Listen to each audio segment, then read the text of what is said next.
Good morning students. ધોરણ 9 વિષય વિજ્ઞાનનું chapter number 14 પાઠનું નામ છે નૈસર્ગિક સ્ત્રોત. તો અગાઉના લેક્ચરમાં આપણે જોયું હતું વાયુ પ્રદૂષણ, કે વાયુમાં એટલે કે હવામાં એવા હાનિકારક પદાર્થોનો ઉમેરો થાય છે જે આપણા માટે હાનિકારક છે, આપણને નુકસાન કરે છે. ઓકે, તો એ આપણે ભણ્યા કે કેવા કેવા ઓક્સાઇડ છે એનું પ્રમાણ વધે તો વાયુમાં પ્રદૂષણ ફેલાય. તો કે નાઇટ્રોજનના ઓક્સાઇડ અને સલ્ફરના ઓક્સાઇડ જે પાણી સાથે ભળે તો એસિડ વર્ષા છે બનાવે, જે બધા સજીવો માટે નુકસાનકારક છે. ઓકે, એના પછી તમારી બુકમાં એક પ્રવૃત્તિ છે, એમાં એક શબ્દ છે પહેલો કે લાઇકેન. તો સૌથી પહેલા આપણે જોઈએ કે લાઇકેન એટલે શું. અગાઉના ધોરણમાં આપણે ભણી ગયા છીએ કે સિમ્બીકુળની વનસ્પતિ છે, એના મૂળ ગંડિકામાં બેક્ટેરિયા છે એ વસવાટ કરે છે. શું? સિમ્બીકુળની વનસ્પતિ કઠોળ વર્ગની જે વનસ્પતિ છે એના મૂળમાં એક મૂળ ગંડિકા નામની રચના હોય, એની અંદર બેક્ટેરિયા છે એ વસવાટ કરે છે. ઓકે, એ બંને સાથે જીવન જીવે. કેવી રીતે? તો કે વનસ્પતિ બેક્ટેરિયાને રહેઠાણ જગ્યા એટલે રહેવા માટેની, બદલામાં બેક્ટેરિયા શું કરે તો કે બેક્ટેરિયા છે એ હવામાંનો વાયુ સ્વરૂપે જે ઓક્સિજન છે એને જમીનમાં દ્રાવ્ય સ્વરૂપમાં ફેરવી નાખે કે જેથી વનસ્પતિ એનો ઉપયોગ કરી શકે.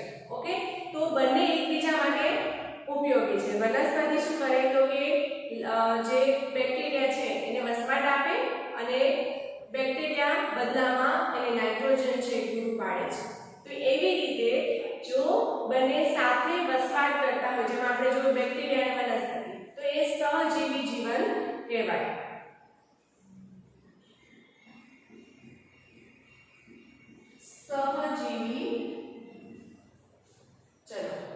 સહજીવન. ઓકે, જેમાં બંને સાથે રહે એવી રીતે લાઇકેન છે એને એ પણ એનું એક ઉદાહરણ છે.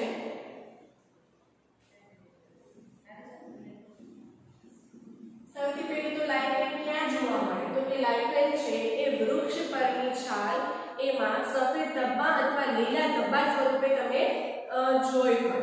ઓકે, એ શું છે તો કે લાઇકેન છે જે ફૂગ અને લીલનું સહજીવન છે. જેમ આપણે કીધું કે વનસ્પતિ અને રાઇઝોબિયમ બેક્ટેરિયા, ઓકે, બંને સાથે રહે છે. એવી રીતે લાઇકેન છે એમાં લીલ અને ફૂગ છે એનું શું છે સહજીવન.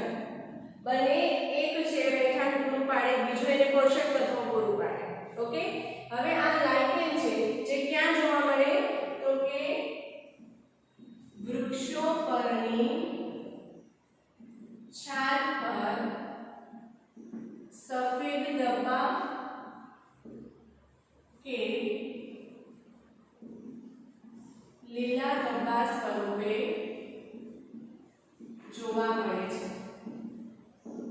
આ જે લાઇકેન છે જે વૃક્ષો પરની છાલ ઉપર લીલા ધબ્બા કે સફેદ ધબ્બા સ્વરૂપે જોવા મળે છે, એ હવામાં રહેલા સલ્ફર ડાયોક્સાઇડ પ્રત્યે એકદમ સંવેદનશીલ છે. આ જે લાઇકેન છે કોના પ્રત્યે સંવેદનશીલ છે તો કે હવામાં રહેલા સલ્ફર ડાયોક્સાઇડ પ્રત્યે. જો જે જગ્યાએ લાઇકેન છે અને એની આસપાસના વાતાવરણમાં જો સલ્ફર ડાયોક્સાઇડ છે એ વધુ છે તો એમાં લાઇકેન છે ને આપણને ઓછી જોવા મળશે. એ કેવી રીતે આપણે જાણી શકીએ તો કે ધારો કે આપણે એક એવો રોડ પસંદ કરીએ કે જેની આજુબાજુ વૃક્ષો છે, કે જેની ઉપર વૃક્ષો ઉપર લાઇકેન છે આપણને જોવા મળે. હવે ચલો આ એક રસ્તો છે જેની આજુબાજુ શું છે તો કે વૃક્ષો છે.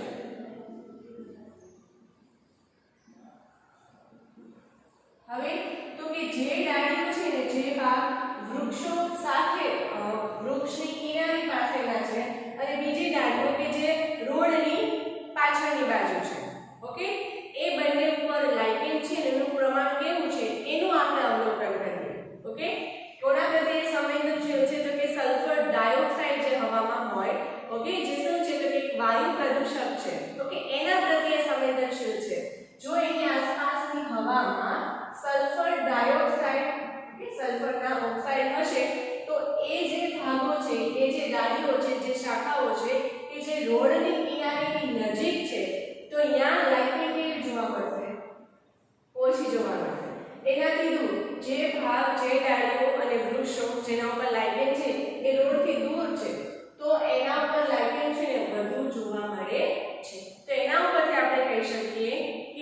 લાઇકેન છે કોના પ્રત્યે વધુ સંવેદનશીલ છે તો કે સલ્ફર ડાયોક્સાઇડ પ્રત્યે.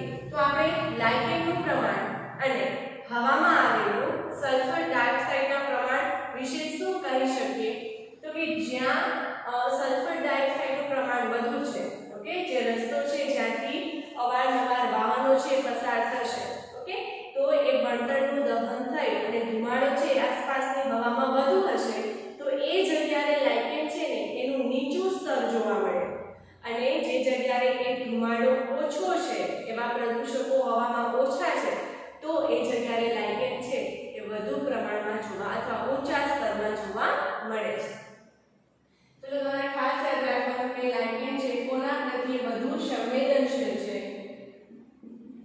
તો કે લાઇકેન એ હવામાં આવેલા સલ્ફરના ઓક્સાઇડ પ્રત્યે વધુ સંવેદનશીલ છે.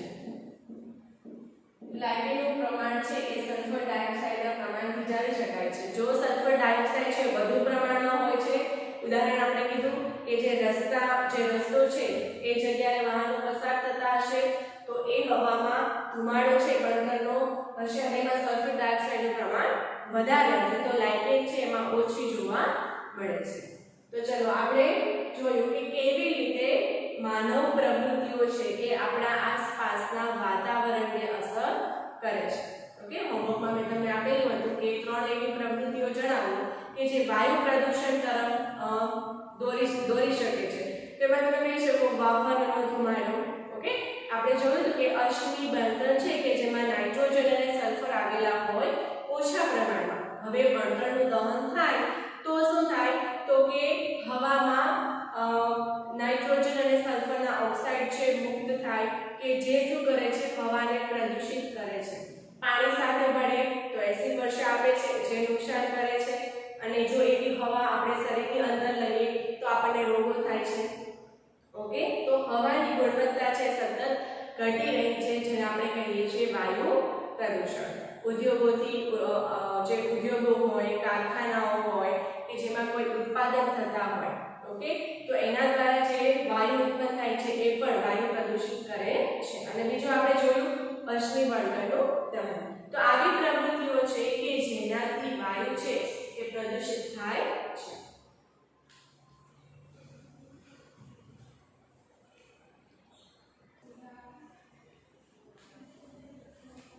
ચલો, તો વાયુ પ્રદૂષણ ભણી ગયા. એના પછીનો પોઈન્ટ હવે ભણીએ એ છે પાણી.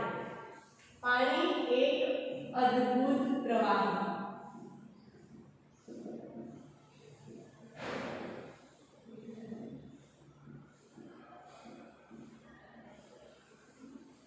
ઓકે, જેમ આપણને ખબર છે કે જીવન જીવવા માટે શેની જરૂર હોય તો આપણને ખબર છે હવામાંથી ઓક્સિજનની, ખોરાકની અને પાણી. ઓકે, કે આપણને ખબર છે કે કેવી રીતે જેમ આપણા માટે અને બધા સજીવો માટે ઓક્સિજન છે એની જરૂર હોય કે જેનાથી ખોરાકમાંથી ઉર્જા પ્રાપ્ત થાય, એવી રીતે પાણી પણ આપણા માટે શું છે તો કે ખૂબ જ આવશ્યક છે. એટલા માટે પાણી તો એક અદ્ભુત પ્રવાહી છે. પણ આપણે એવો પ્રશ્ન થાય કે શા માટે પાણી છે એની આવશ્યકતા બધા સજીવોને છે. તો સૌથી પહેલા તો પાણી છે પૃથ્વી પર કેટલા ટકામાં છે તો આપણે ભણી ગયા 75% ભાગ ઉપર કે જેમાં જમીન ઉપરનું પાણી, ભૂગર્ભનું પાણી એટલે કે જમીન નીચે જે ભૂમિય જળ છે એનો સમાવેશ થઈ જાય, હવામાં જે ભેજ રહેલો છે એનો પણ સમાવેશ થઈ જાય. તો પૃથ્વી ઉપર જે પાણી છે, ઓકે, કયા કયા સ્વરૂપે છે તો સૌથી પહેલું પૃથ્વી પર મોટા ભાગમાં પાણી આવેલું છે. કયા સ્વરૂપે આવેલું છે તો કે ધ્રુવો ઉપર બરફ સ્વરૂપે છે, દરિયા, સમુદ્ર, મહાસાગરમાં પ્રવાહી સ્વરૂપે છે અને વાતાવરણમાં તો કે વરાળ સ્વરૂપે પાણી આવેલું છે. હવે આપણને ખબર છે કે દરિયા અથવા મહાસાગર અને સમુદ્રમાં આવેલું પાણી છે કેવું હોય? ખારું હોય. શા માટે ખારું હોય તો કે એમાં વધુ પ્રમાણમાં ક્ષારો છે ભળેલા હોય. તો શુદ્ધ પાણી કે જેની આપણે આવશ્યકતા છે એ ક્યાં આવેલું છે? તો કે શુદ્ધ પાણી છે એ તો કે ભૂમિય પાણી, ઓકે, જેને આપણે કુવા ખોદીને બહાર લાવીએ છીએ તો ભૂગર્ભ જળ છે એ શુદ્ધ પાણી છે. બરફ આચ્છાદિત ધ્રુવ પ્રદેશો છે, ઓકે, એવા પર્વતો છે જે બરફ આચ્છાદિત છે તો એ બરફ પર શુદ્ધ પાણી છે. પછી તો કે નદી, તળાવ, ઝરણાઓ, ઓકે, આ બધી જગ્યાએ કેવા સ્વરૂપે પાણી આવેલું છે? શુદ્ધ સ્વરૂપે કે જેની આપણે આવશ્યકતા છે. ચલો, પૃથ્વી પર મોટા ભાગ પર પાણી આવેલું છે. કયા સ્વરૂપે? તો કે પૃથ્વી પર પાણી એ નદી, તળાવ, સરોવર, ભૂગર્ભ જળમાં કેવા સ્વરૂપે આવેલું છે? તો કે પ્રવાહી સ્વરૂપે છે.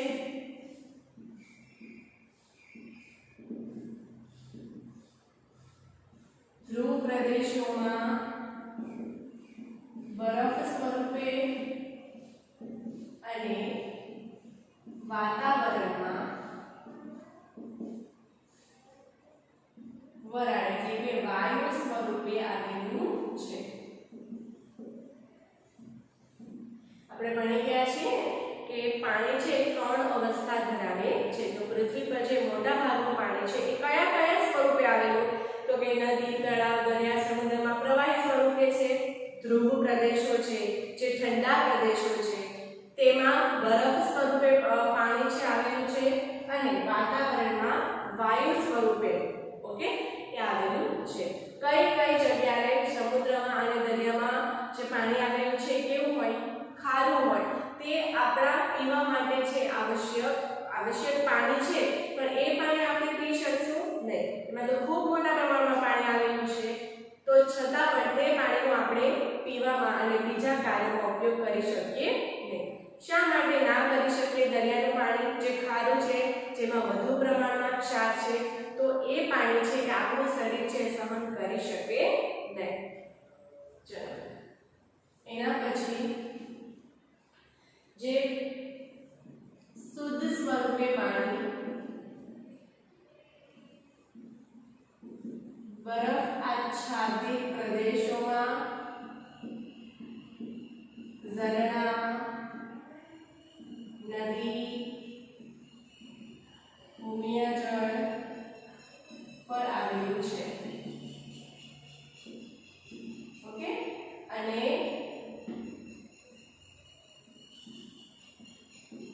દરિયા અને મહાસાગરોમાં આવેલું પાણી ખારું હોય છે જે આપણા માટે નુકસાન કરતા છે. ઓકે, મોટા ભાગ પર પાણી આવેલું છે છતાં પણ એવું બને છે કે ઉનાળાના સમયે પાણી છે એની પ્રાપ્યતા ઓછી થઈ જાય, અછત સર્જાય છે. આપણે એવું થાય શા માટે? ખૂબ મોટા પ્રમાણમાં પૃથ્વી પર પાણી છે છતાં પણ પાણીની અછત શા માટે સર્જાય? તો કે જે પાણી જે આપણે ઉપયોગમાં લઈ શકીએ એ જે મીઠું અને શુદ્ધ સ્વરૂપનું પાણી છે એ બધા પ્રદેશો, બધી જગ્યાએ એની પ્રાપ્યતા અલગ અલગ હોય. ઓકે, આપણને ખબર છે કે બધી જગ્યાએ વરસાદ છે એનું પ્રમાણ સરખું ના હોય. તો જે વિસ્તાર કે જેમાં ઓછા પ્રમાણમાં વરસાદ થાય છે તો એને ઉનાળાના સમયે પાણી છે એની અછત સર્જાશે. ઓકે, અને આપણને ખબર છે કે આપણા રોજિંદા જીવનમાં જે સવારથી ઉઠીને આપણે યાદ કરીએ કે સવારે ઉઠીએ છીએ, આપણું મોઢું ધોઈએ છીએ, બ્રશ કરીએ છીએ, નાસ્તો કરીએ છીએ તો એ નાસ્તો પણ શેમાંથી બને? તો કે પાણીની મદદથી બને ખેતરની અંદર. તો આપણી બધી જ જે ક્રિયા છે એના માટે પાણી છે એ આવશ્યક છે. પણ એ કયું પાણી આપણે ઉપયોગમાં લઈશું? દરિયાનું પાણી ઉપયોગમાં લઈ શકીએ નહીં, કારણ કે આપણા માટે નુકસાનકારક છે. આપણું શરીર એટલા ખારા પાણીને ઉપયોગમાં ના લઈ શકે અને આપણને નુકસાન કરે. તો જે અછતવાળા પ્રદેશો છે એનો મોટા ભાગનો સમય પાણી મેળવવા માટે જાય છે. ઓકે, હવે આપણે પ્રશ્ન થાય કે શા માટે પાણી છે આપણા માટે શા માટે?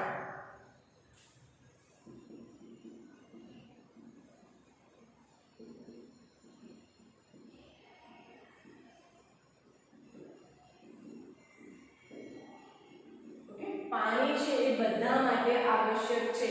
શા માટે? તો કે આપણે ભણી ગયા છીએ કે સજીવનું પાયાનો એકમ કોષ છે કે જેની અંદર બધી પ્રક્રિયાઓ થતી હોય. તો એ કોષીય પ્રક્રિયાઓ થાય છે કયા માધ્યમમાં થાય?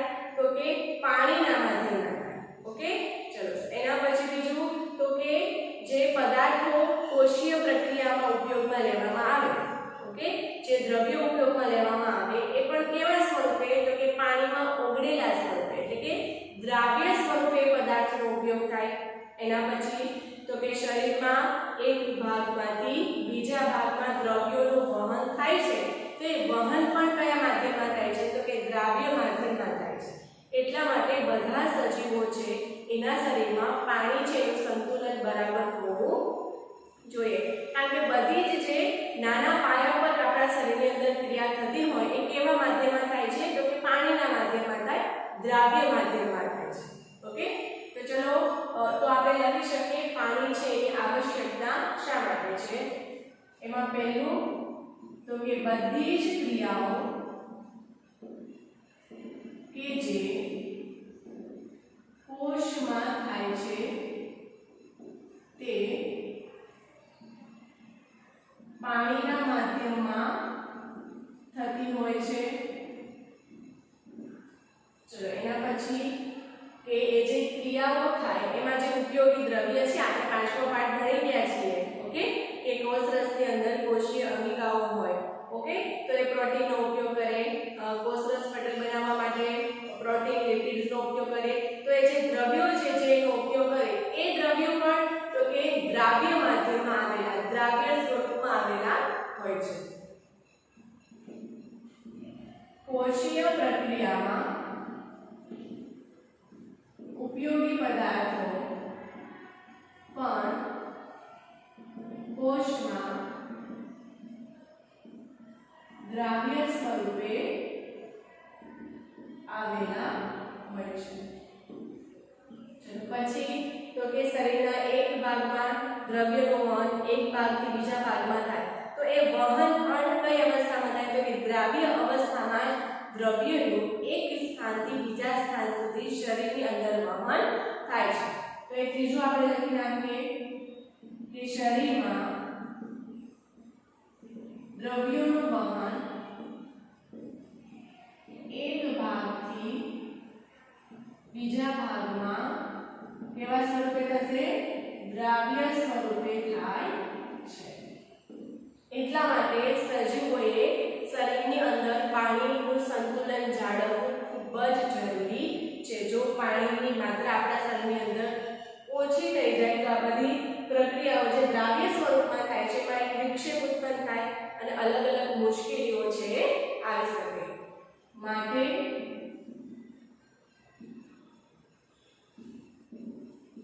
બધા જ સજીવોએ શરીરમાં પાણીનું સંતુલન જાળવવું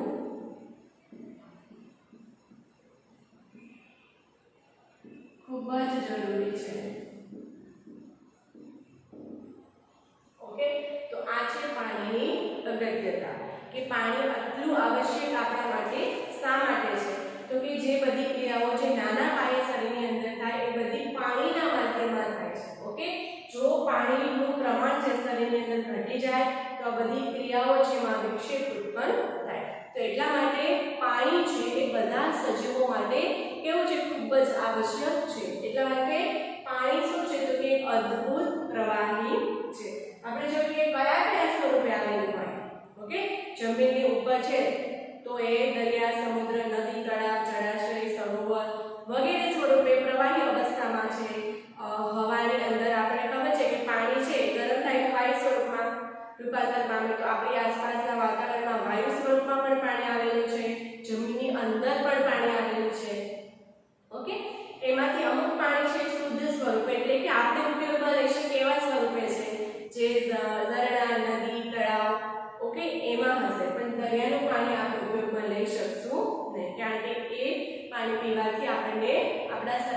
નુકસાન થઈ શકે છે. તો આજે આપણે ભણ્યા કે પાણી એક અદ્ભુત પ્રવાહી અને બીજું ભણ્યા આપણે લાઇકેન. લાઇકેન છે કોના પ્રત્યે સંવેદનશીલ છે? આવો પ્રશ્ન પૂછાય તો સલ્ફરના ઓક્સાઇડ છે એના પ્રત્યે વધુ સંવેદનશીલ છે.